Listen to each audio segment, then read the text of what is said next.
I never thought preparing dinner could feel like a meditation, but here I am, letting the steady rhythm of my knife against the cutting board calm my racing mind.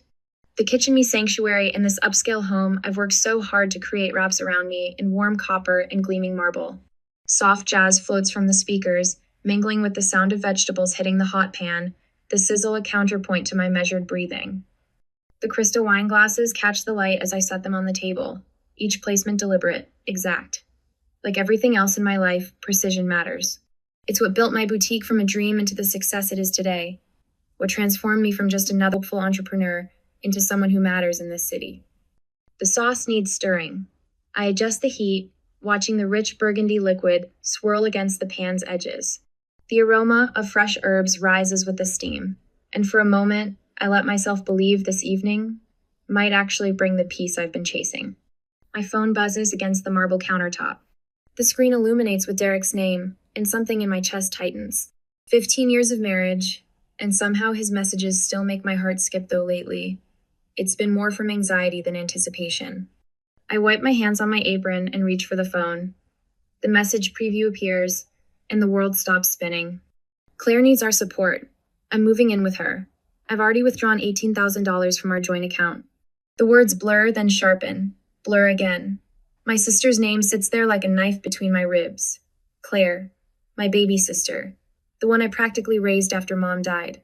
And Derek, my hands begin to tremble, just slightly, just enough to make the phone shiver in my grip. The jazz still plays, incongruously cheerful against the roaring in my ears. Memories flash rapid fire. Late night calls Derek claimed were work. Hotel receipts tucked in his jacket pockets, dismissed with easy explanations I chose to believe. The sauce is burning. I move on autopilot, sliding the pan off the heat. The motion is smooth, controlled. Everything about me is controlled right now, because if I let go for even a second, I might shatter into pieces too small to ever find again. $18,000, I whisper to the empty kitchen. The number feels obscene, clinical, like a doctor announcing time of death. I set the phone down with exaggerated care and walk to the living room. The city sparkles beyond floor-to-ceiling windows, lights twinkling like nothing has changed. Like my husband hasn't just left me for my sister, like they haven't been... God, how long? How many of those late nights were spent with her? How many times did I console Claire through her loneliness while she was sleeping with my husband? The designer sofa catches me as my legs give out. I've built my life on being strong, on never showing weakness. The boutique taught me that you have to be twice as tough to be taken half as seriously in this business, but right now, strength feels like a foreign concept. My mind races through years of moments, recoloring them with suspicion. Every family dinner. Every time Claire stopped by the house unexpectedly. Every business trip Derek took that coincided with my sister's vacations. The betrayal isn't just in what they've done, it's in how blind I've been. I pushed myself up, steel replacing the shock in my spine. The woman who built a business from nothing doesn't break. She calculates, she plans, she strikes. Back in the kitchen, my movements are precise, measured, clinical.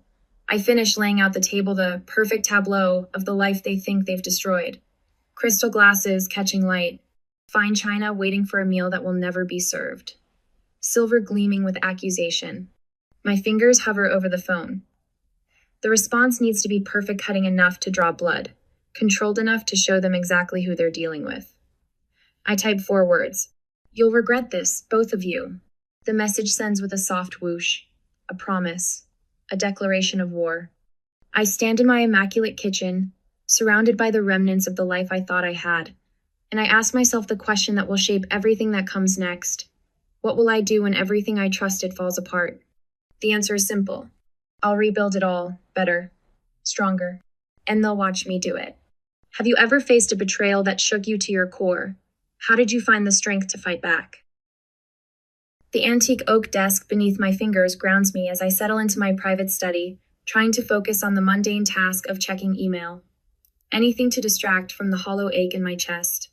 The screen blurs, then sharpens as I blink away exhaustion. A small paperclip icon catches my eye, an attachment I don't remember seeing before. My cursor hovers over it for a moment before I click. The Grand Regency Hotel's logo spreads across the top of the scanned receipt, the date from 2 months ago burning into my retinas. $450 for a single night. My stomach lurches as I remember Derek's casual explanation about a late meeting with clients. My phone buzzes, and I grab it instinctively, hoping for, what? An apology? A confession that this is all some cruel joke? Instead, I find a folder of messages I never knew existed. Derek must have forgotten to lock it when he left. The words swim before me. Can't wait to see you again, beautiful. Missing your touch. Soon we'll be together properly. The messages are addressed to Claire. My hands begin to shake, and I set the phone down before I drop it. The evidence stretches before me like a roadmap of betrayal, each message, each receipt, each carefully crafted lie leading to this moment. The sister I practically raised, the husband I thought I knew. Their betrayal spreads through my chest like poison. I force myself up, needing to move, to act. The sleek kitchen that usually brings me such peace now feels like a mockery of control. My laptop opens with a soft click, and I pull up our bank statements. The numbers march across the screen in neat, accusatory rows. There it is, $18,000. Not withdrawn all at Oncino, Derek was too clever for that. Small amounts spread over weeks. Jewelry from Cartier, weekly flower deliveries. Hotel charges that coincide perfectly with Claire's solo vacations. The Grand Regency appears again and again, a recurring reminder of their deception. Each transaction feels like a physical blow. How long have I been this blind? How many times did I comfort Claire through her supposed loneliness while she was... The thought cuts off as bile rises in my throat. I push back from the counter, letting sunlight streaming through the living room windows wash over me. The warmth does nothing to ease the chill that settled in my bones. Derek's face swims in my memory, the charming smile that won me over 15 years ago now twisted with calculation. Every late-night call, every business trip, every unexpected delay reshapes itself in my mind. The caring husband transforms into something else entirely, a predator who saw my success as something to be exploited. And Claire. My chest tightens as I remember our last conversation, just 3 days ago. How she'd called crying about feeling lost, about needing direction in her life. Had she been with him then? Had they laughed afterward about how easily I fell for their act? The buzz of my phone breaks through my spiraling thoughts. A text from Jonathan Pierce, my lawyer. The meeting is set for 2 o'clock. Relief floods through me finally, something concrete to hold on to. Jonathan's office on the 32nd floor surrounds us in leather and authority. Law books lining the walls like silent guardians. Modern art pieces saw sharp angles and bold colors punctuate the space between mahogany shelves. He listens without interruption as I lay out the evidence, his expression growing grimmer with each revelation. Beside him, Veronica Adams, me mentor since I first dreamed of opening the boutique, takes notes in her precise handwriting, her presence a steady anchor in the storm. The unauthorized withdrawals alone are grounds for immediate action. Jonathan says, voice steady and reassuring as he spreads documents across his desk. We're looking at potential financial fraud here. First step is freezing any remaining joint accounts. His pen taps against a legal pad. Then we'll file for an emergency hearing to prevent further withdrawals. Veronica leans forward, her steel gray hair catching the afternoon light. The boutique is protected, we made sure of that when you first opened. But your personal assets. She pauses, choosing her words carefully. This isn't just about money, Madeline. They've orchestrated a calculated betrayal at every level. We need to move fast to protect what's left. Jonathan's fingers fly across his keyboard. I'm drafting a cease and desist order right now. We'll have it served first thing tomorrow. He looks up, his eyes sharp behind his glasses. But you need to understand the stakes here. If we don't act immediately, you're looking at potential financial ruin. Derek's already shown he's willing to drain your accounts, and with Claire involved. He lets the implications hang in the air. I grip the arms of my chair, forcing myself to focus on the practical steps, the actionable items, anything to keep from drowning in the emotional undertow. What exactly do you need from me? For the next hour, we build a fortress of legal documents and financial safeguards. Every signature feels like another brick in the wall between my old life and whatever comes next. My hand stays steady, even as my heart trembles with each new revelation of vulnerability, each potential avenue of attack we have to guard against. You've built something remarkable with that boutique, Veronica says as we finish the last of the paperwork. Don't let them take that from you, too. The words sink in slowly. Protected. As if I'm some victim who needs saving. But looking at the stack of evidence before us, at the careful notes Jonathan's taking about account numbers and dates, I realize that's exactly what I am. For now. Later, in the quiet of my study, the The lamp casts shadows across my keyboard as I log into our banking portal. Each keystroke feels like another nail in the coffin of my marriage. Transfer confirmed.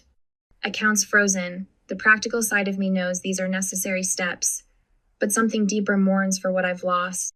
The final email sits unopened in my inbox, from Derek, sent just hours ago. The subject line makes my blood run cold. Investment opportunity beneficiary update. What else have they been planning? What other betrayals lie buried in the perfect life I thought I had? The question haunts me as night creeps in, carrying with it shadows of doubts I never knew I had. What hidden truths still lurk behind the facade of our seemingly perfect family? The television flickers in my office, Derek's face filling the screen. He's chosen his navy Armani suit, the one I bought him last Christmas mints, that practiced smile that used to make my heart flutter. Now it just makes my stomach turn. As a husband and brother-in-law, I had to make difficult choices, he tells the WQXY anchor, adjusting his tie with practiced casualness. The funds in question were managed with the family's best interests at heart. I mute the television, my fingers white-knuckled around the remote. The pamphlets he's been distributing through his lawyer's office sit on my desk glossy paper filled with carefully crafted lies. The timeline he presents is a masterwork of manipulation, painting himself as the noble protector. If I wasn't living through this nightmare, I might almost believe him. My phone buzzes. Jonathan Pierce, my lawyer. Derek's filing for emergency access to the business accounts, he says without preamble. He's getting desperate. Let him. The words come out sharp as broken glass. Through the window of my boutique's corporate office, I watch customers browse the new fall collection I curated before my world imploded. How long until the hearing? Thursday. You ready for this? The question hangs between us. Am I ready to dismantle the life I spent 15 years building with Derek? To expose every lie, every secret meeting, every stolen dollar? Yes. The answer comes without hesitation. The confrontation at the Magnolia Hotel wasn't planned. I'm leaving a meeting with our accountant when I spot him crossing the courtyard, autumn sun catching the silver in his hair. For a moment, muscle memory nearly makes me call out to him. Then I remember the text messages, the bank statements, the receipts for jewelry I never received. My heels click against the cobblestones as I stride toward him. His steps falter when he spots me, that practiced smile flickering like a faulty light. Maddie, he starts, using the nickname that once meant love, and now sounds like another lie. $18,000. My voice carries across the courtyard. A few people slow their pace, sensing the electricity in the air. That's what family means to you? A quick withdrawal and a text message? You don't understand, Claire needed. Don't. The word cracks like a whip. Don't you dare use my sister to justify this. I've seen the hotel receipts, Derek, the secret account statements. How long were you planning this? His composure cracks. Just slightly. Just enough for me to see the man behind the tailored suit and practice lines. It wasn't like that. We never meant. To get caught? The laugh that escapes me doesn't sound like my own. You know what the worst part is? I actually believed you when you said those late nights were for work. I comforted Claire when she called crying about being lonely. Do you know what that makes me? A small crowd has gathered now, smartphones discreetly raised. Let them record. Let them see. I trusted you. Both of you. My voice doesn't shake. I won't let it. That's over now. An hour later, I sit in my boutique's boardroom with Jonathan and Veronica Adams, my mentor of 10 years. The evidence we've gathered covers the polished mahogany table bank statements, emails, photographs that make my chest ache until I transform the pain into purpose. The judge will want to see a clear pattern of financial exploitation. Jonathan says, arranging documents with precise movements. These unauthorized withdrawals, the hidden accounts, they tell a compelling story. Veronica leans forward, her presence as steady as it was the day she first convinced me to open my boutique. Your clients are rallying, Madeline. The video testimonials are powerful. They see you for who you area woman, who built something beautiful and refuses to let it be destroyed. I run my fingers over a photograph from last Christmas, Derek, Claire, and me, smiling at the camera like we weren't all hiding knives behind our backs. The image blurs and I let myself feel it. Really feel it. The betrayal, the anger, the deep, burning certainty that I will not let this break me. Later, in my home office, I sit surrounded by the evidence of my life's work. Awards line the walls, each one a testament to what I've built, what I've earned. The familiar weight of my aged Chardonnay glass grounds me. As I spread everything out on my discovery message, every receipt, every moment, I chose to ignore the truth. My hand doesn't shake as I write. The legal pad fills with precise, measured strokes. Steps. Actions. A blueprint for survival that becomes a manifesto for revenge. Each word I write transforms the ache in my chest into steel. The boutique taught me how to turn pain into profit, betrayal into business strategy. The cursor on my laptop blinks, drawing my attention to a folder I haven't opened in months. Project Revival. Something about the name tugs at my memory. I click. The screen fills with encrypted emails. My breath catches as I scan the correspondence between Derek and someone named only as financial consultant. Offshore accounts, property transfers, a web of financial manipulation so intricate it makes me dizzy. My phone sits silent on the desk. For the first time since that text message shattered my world, I feel the ghost of a smile touch my lips. Derek thought he was so clever, hiding his tracks. He forgot who he was dealing with. Forgot that I built an empire from nothing while he played at being the supportive husband. I saved the emails to a secure drive, my mind already racing with possibilities. In the gleam of my laptop screen, I catch my reflection eyes bright, shoulders straight. The woman who stares back at me isn't a victim. She's a force of nature, and she's just found her weapon. The cursor blinks on my laptop screen, a steady rhythm matching my heartbeat. My office chair Italian leather, a reminder of better days cradles me as I log into our joint account. The boutique's morning deliveries can wait. This matters more. Initiating transfer freeze, I murmur, fingers hovering over the keyboard. The action feels momentous, yet it's just a few simple clicks. Click, confirm, click again. Years of shared finances severed in seconds. My phone buzzes. Jonathan Pierce, me lawyer, my shield against the chaos Derek has unleashed. Madeline, he says, voice crisp through the speaker. I've prepared the documents for the house transfer. Are you certain about this? Am I certain? I glance at the framed photo on my desk, Derek, and me standing proud in front of our 4-bedroom dream home the day we bought it. His arm around my waist, my smile radiant. The frame's edges blur as tears threaten, but I blink them back. Do it, I say. $870,000 of carefully invested boutique profits went into that house. He doesn't get to take that from me, too. The deed transfer documents arrive in my inbox with a soft ping. Each page requires my signature, my deliberate claim to what's mine. I review every line, every clause, ignoring the tremor in my hands. The house, the accounts, my life. I'm taking it all back, piece by precious piece. My phone lights up again. Derek's face appears on the screen, a candid shot from last summer's vacation. I should have known even then. The way he kept disappearing for work calls. The way Claire just happened to be vacationing at the same resort. I let it ring. The confirmation emails start flowing in. Account freeze successful, deed transfer in process. Each notification feels like a small victory, a step toward reclaiming control. Then the texts start. Derek, you can't do this, Maddie. Think about what you're throwing away. Derek, I'll explain everything on Channel 8 tonight. Please, just listen. Derek, you're making a mistake, Claire and I. I block his number. The afternoon sun slants through my office windows as I watch Derek's desperate performance on Channel 8's evening news. His hand trembles as he adjusts his tithe blue silk one I gave him for our anniversary. The irony makes me want to scream. It's not what it seems, he pleads to the camera. Madeline's actions are, they're vindictive. She's trying to destroy what Claire and I have built. What they've built. On the foundation of my trust. With the bricks of my love. Using the mortar of 15 years of marriage, I open my laptop and begin uploading documents. Bank statements showing the unauthorized withdrawal. Property records proving my investment in our home. Email trails documenting Derek's deception. The truth laid bare in pixels and data. Social media explodes. Screenshots of my evidence spread like wildfire. Comments flood in, most supporting me, some questioning my motives. I let them talk. The truth doesn't need my defense, it speaks for itself. The next morning, sunlight streams through the modern atrium of Blackwell and Associates. Jonathan stands to my left, Veronica to my right. A wall of cameras faces us, hungry for the story of betrayal and revenge that's captivated the city. Jonathan steps forward first, his voice carrying the weight of legal authority. The evidence we're presenting today demonstrates a clear pattern of financial exploitation and breach of trust.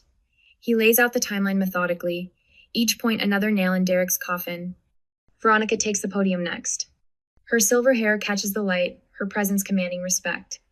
I've known Madeline for 15 years, watched her build her business from nothing. Her integrity is beyond question. The screens behind us light up with video testimonials. Sarah Chen, my first employee, now a successful boutique owner herself. Madeline gave me my start when no one else would. She leads with honesty and grace. Marcus Rodriguez, real estate developer. I've done business with both Derek and Madeline. Only one of them has ever kept their word. More voices join the chorus. Clients, colleagues, friends. Each one a thread in the tapestry of truth we're weaving. Later, alone in my office, I sit reviewing encrypted emails on my ultra-modern laptop. A notification catches my IA hidden folder labeled Operation Eclipse. My breath catches as I open it. Spreadsheets, bank transfers, emails between Derek and an external financial consultant. The pieces click together with sickening clarity. This goes deeper than an affair. They've been planning this for months, maybe years. And Claire, the timestamps on these emails suggest she knew everything. I compile the evidence with methodical precision, my hands steady now. No more trembling, no more tears, just cold, clear purpose. Tomorrow, we'll release this final piece of evidence.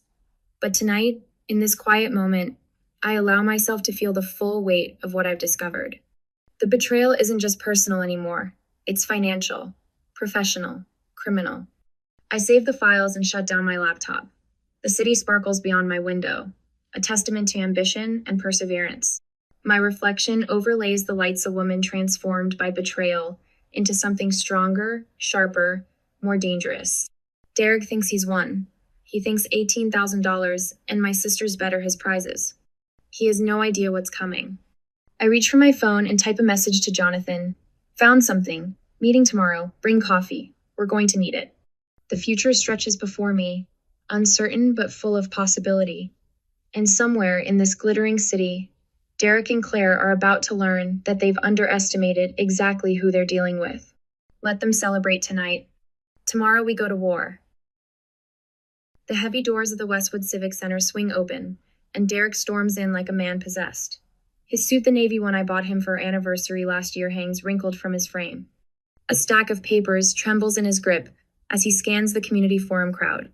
Even from my position near the back, I can see the desperation etched into the lines of his face. This is illegal. His voice cracks through the murmur of the assembled crowd. She's trying to steal everything we built together. I remain perfectly still, watching him unravel. My lawyer, Jonathan, shifts beside me but knows better than to intervene. This is exactly what we anticipated. Derek waves the papers like a battle flag. She's frozen our accounts, transferred the deed to our home. She can't do this. A few heads turn toward me, but most eyes stay fixed on Derek's performance.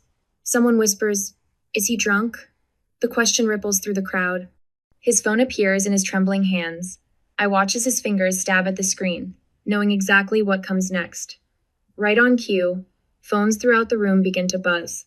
Derek's mass text to our social circle his last desperate grab at controlling the narrative. "You all know me," he pleads, his voice dropping to something raw and ugly. "You know our family. Ask James Peterson about the development deals we did together. Ask Sarah Mitchell about—" "We've seen the records, Derek." James Peterson's steady voice cuts through Derek's rambling. The bank transfers, the hotel receipts, the timestamps on those messages to Claire. My chest tightens at my sister's name, but I keep my expression neutral. Let him flounder. Let them all see. The crowd's skepticism is palpable now. Derek's desperate logic crumbles against the wall of evidence we've quietly built over the past weeks. Every document carefully filed, every transaction traced, every lie exposed to sunlight.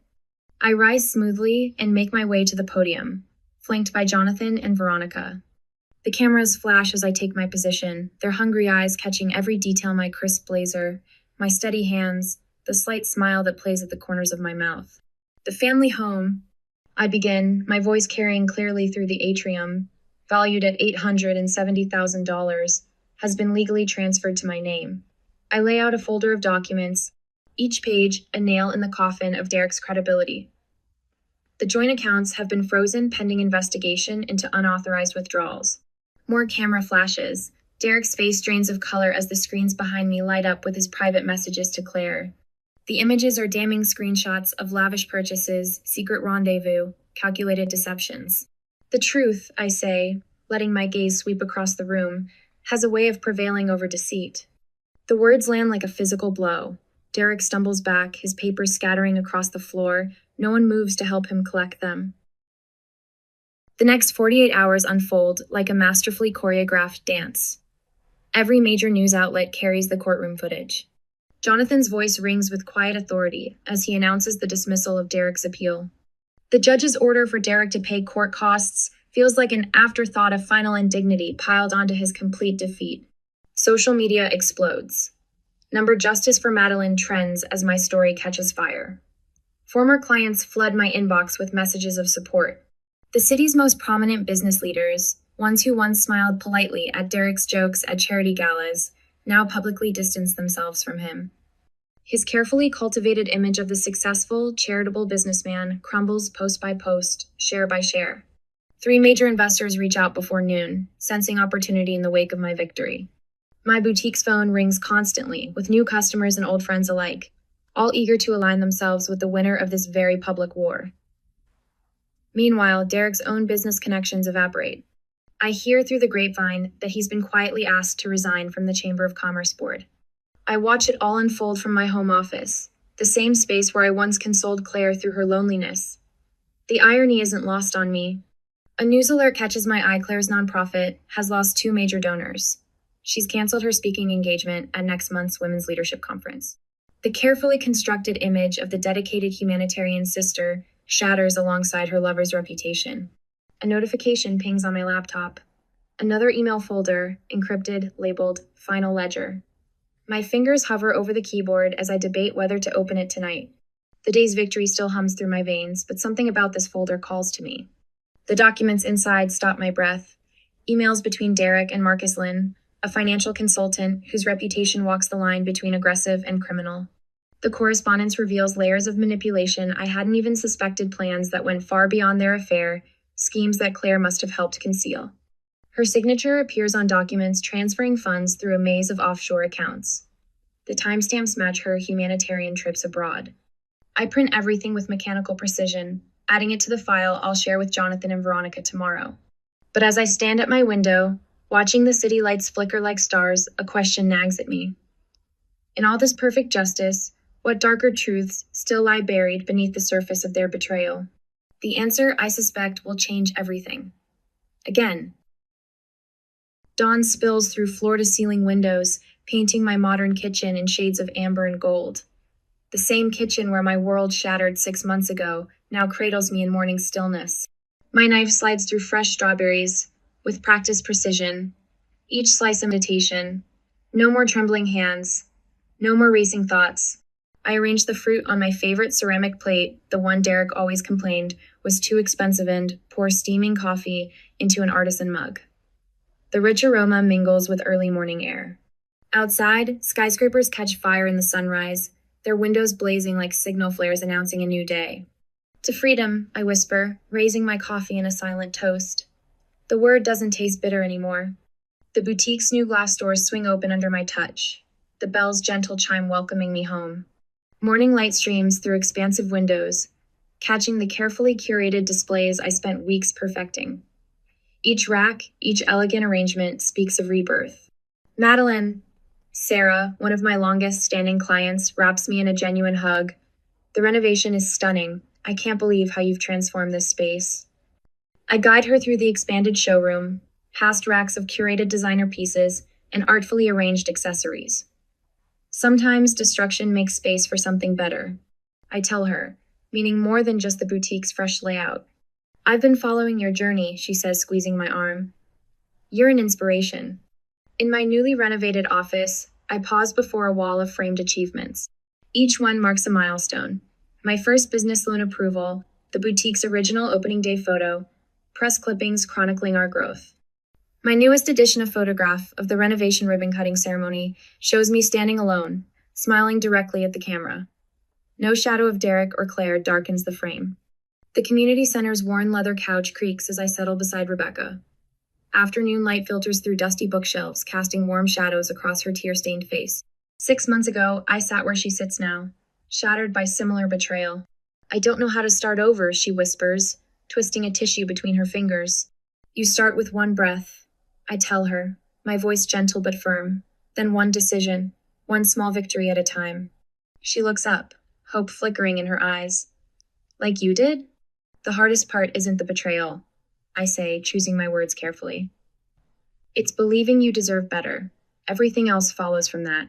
The setting sun paints my boutique's facade in shades of possibility. The new banner above the entrance catches the golden light, its message clear against the twilight sky. A new dawn boutique, where style meets strength. I stand on the sidewalk, taking in the moment. The gentle hum of evening traffic mingles with laughter from inside, where customers browse through carefully selected pieces. Each item tells a story of transformation, just like mine. My phone buzzes a text from my lawyer confirming the last of Derek's claims has been dismissed. I slide it back into my pocket without responding. Some chapters don't need an epilogue. Inside my elegantly appointed lounge area, I adjust the camera one final time. The red light blinks, recording. 6 months ago, I thought betrayal would destroy me. I begin, my voice steady. My husband and sister tried to steal everything I'd built, but they taught me something invaluable instead, that we are all stronger than we know. I lean forward, speaking directly to viewers I can't see, but whose stories I know mirror my own. Today I'm asking you, what does freedom mean to you when you've been betrayed? How would you rebuild your life? The question hangs in the air as I reach to stop the recording. But I already know the answers will flood in hundreds of stories of survival, of transformation, of people choosing to rise instead of break. Like me, they're learning that sometimes the most beautiful rebuilding happens after everything falls apart.